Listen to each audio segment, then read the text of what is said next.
Welcome back, everyone. My name's Wade. This is Bourbon Hall, and on this video, we're going to be talking about some bourbons that I would suggest when people want to tip their toe into the bourbon world.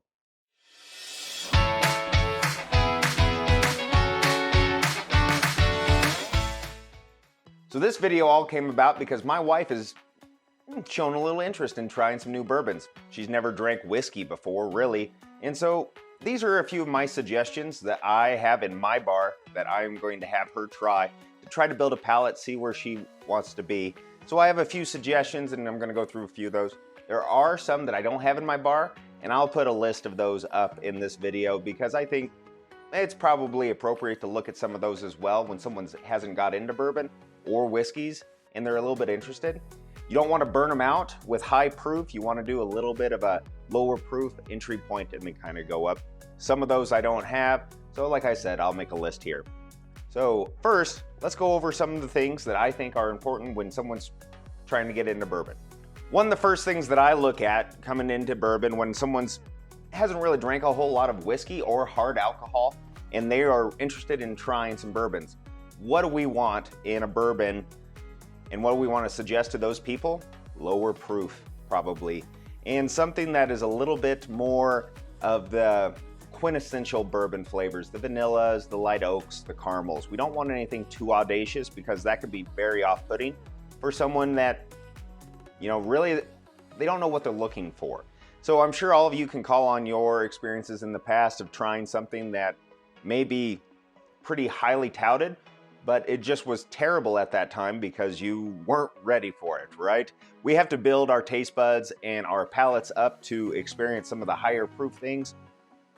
So some of these suggestions, I want to encourage that, this is what I'm gonna do for my wife. I wouldn't say that that's what you have to do, but I think this is a good way to start. So what makes a bourbon approachable other than lower proof? Probably some different finishes, maybe just an overall smoother product. And I don't really like the word smooth, but what I mean by that is that it doesn't have the same alcohol burn as things in the same proof point, so maybe a more well-rounded bourbon. Let's take a look and see what I would suggest. So first up, I would probably suggest something that has a finish to it. These, I wouldn't recommend just these, but these are the ones that I have that are finished right now. I would think that you want to look for something that they maybe enjoy. My wife likes red wines, and so none of these are red wine finished, but there are ports and some red wine finished things that maybe have a little bit lower proof point. I'm thinking of like some ammunition and things like that that are available out there in the wild. And it kind of helps bridge the gap from something that you know to something that you don't.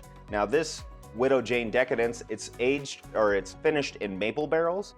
And I think the sweetness and just overall complexity may be, something that people that are just starting out enjoy and kind of help them get into whiskeys a little bit more.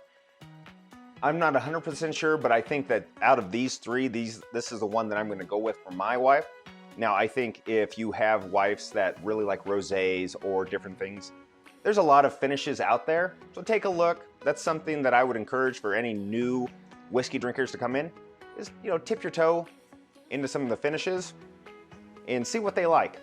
And try to avoid the higher proof ones. Like I think some of these are higher proof and you can burn them up that way. So get something that is delicious and easy to, handle. Another one that I think is good and also cheap for someone starting out, because you can try this bottle and then they can go out and get it in most places. It is Green River Wheated. This is a polarizing bottle. I understand that. I think that most people that don't like wheaters won't like this. It's a thinner product. It's 90 proof. It is something that's not going to burn you up, but I think that overall the light, delicate flavors of something like this is much more approachable than some other things. And with a wheater, they can kind of find out if they like wheaters or not. This might not be the best example of wheaters, that you have the Wellers and things like that have a lot more sweetness to it, but this is very approachable, and I think that it's something that's safe to have someone try when they're wanting to get into whiskey.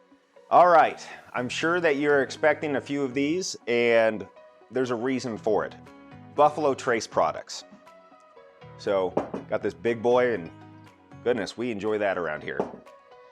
And a Blanton's. Okay, there's a bunch of Buffalo Trace products out there. These have a more of a red fruit note to them, and they're most of it like 90 proof and 93 proof. They're just more approachable and easier to just handle on the palate. And I think that red fruit finish will be pretty appreciated for most people coming into bourbon.